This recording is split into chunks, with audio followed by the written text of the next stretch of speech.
Hi అండి. ఈరోజైతే మీకు చాలా సింపుల్ రెసిపీ చూపిస్తా. ఇది ఫ్రైడ్ రైస్ టైప్ అండి. Veg fried rice. చిన్న పిల్లలు కర్రీ నచ్చక తినేటప్పుడు చాలా మారం చేస్తారు కదా. స్కూల్ నుంచి వచ్చినా కూడా ఈవినింగ్ టైంలో స్నాక్స్లో కూడా పెట్టచ్చు. ఇదైతే చాలా సింపుల్ అండి. మన దగ్గర ఉన్న చిన్న చిన్న కూరగాయలతోనే ఈజీగా చేసుకోవచ్చు అనమాట.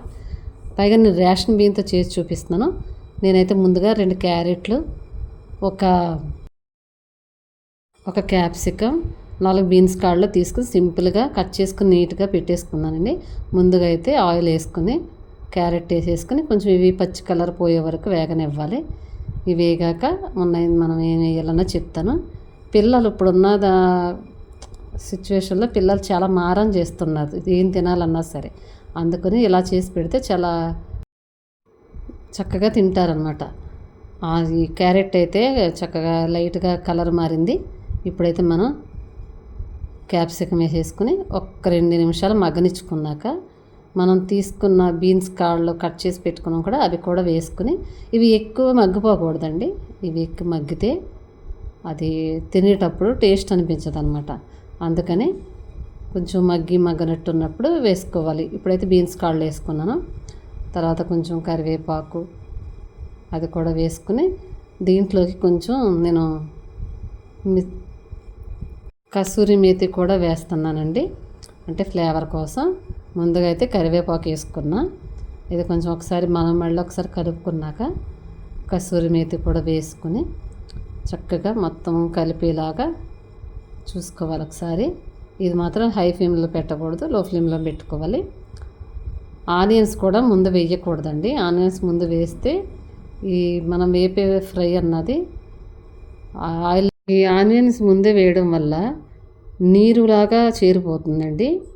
అవి మొత్తం మెత్తగా మగ్గిపోతాయి అలా వేస్తే. అందుకని ఇవి 75% అయిపోయాక అప్పుడు ఆనియన్స్ వేసుకోవాలి. ముందే అయితే మాత్రం వేయకూడదు. ఇందులో ఆనియన్ వేస్తే చాలా టేస్టీ వస్తుంది. నేనైతే ఇప్పుడు కొంచెం ఆల్మోస్ట్ ఒక 75% అయిపోయింది కాబట్టి ఆనియన్స్ వేస్తున్నాను. ఇవి కూడా వేసి ఒక్కసారి మనం మొత్తం కలిసేలా తిప్పుకుని ఉంచాలి.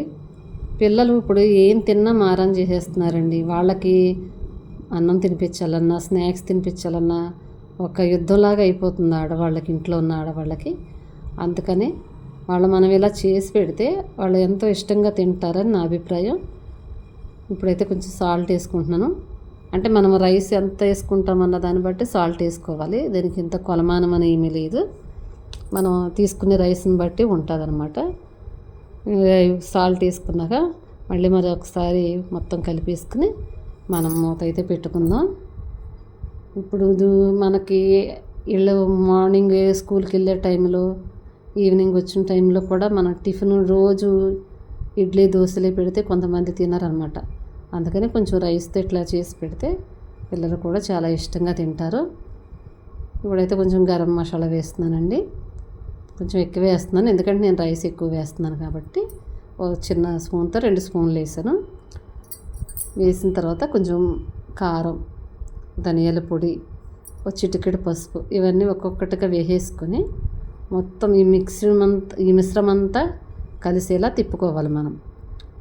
ఇంకా ఆల్మోస్ట్ అయిపోయినట్టే, దగ్గరికి వచ్చేసినట్టే. ఈ మిశ్రమం అంతా చక్కగా ఇలా కలిపేసుకుని మనం రైస్ అయితే తీసి పెట్టుకున్నాం కదా. నేనైతే రేషన్ బియ్యంతోనే చేస్తున్నాను. ఇప్పుడు ఉన్న కాలంలో ఆ రేషన్ బియ్యం మనం తీసుకోకుండా బయట వేసేసి ఇచ్చేస్తున్నాము. మళ్ళీ అవే రైస్ని వాళ్ళ పాలిష్ పట్టి మనకు అవే రైస్ 1500, 1400 అట్లా అమ్ముతున్నారు. అందుకని మేమైతే రేషన్ బియ్యమే తింటాము. అవి కూడా మనం వండేలా వండితే చాలా బాగుంటుంది. రేషన్ బియ్యం కదా అని తక్కువగా తీసేయొద్దండి, మనకి ఫ్రీగా వస్తున్నాయి కదా. అందుకని మనకి అంత ఇదిగా ఉండదు. అదే మనం కొనాలంటే అవే బియ్యానికి వాళ్ళు పాలిష్ పెట్టి అమ్మేస్తుంటారు. ఇప్పుడైతే నేను రైస్ వేసేస్తున్నా. నేనైతే ఒక 1/2 kg రైస్కి తీసుకున్నాను. బియ్యం తీసుకుని దానికి సరిపడా ఇంత పెట్టుకున్నాను. మొత్తం కలిపేసుకున్నాక ఉప్పు కూడా ఇప్పుడే చూసుకోవాలండి, ఎక్కువ తక్కువలో అయ్యిందా ఏంటి అన్నది. మళ్ళీ ఇది కొంచెం చల్లరాక వేస్తే ఉప్పు కలవదనమాట. అందుకని ఉప్పు కూడా ఇప్పుడే చూసుకుని టేస్ట్ సరిపోయిందా లేదని అలా మనం చూసుకుంటే బాగుంటుంది. ఎలా ఉందండి రైసు రేషన్ బియ్యంతో?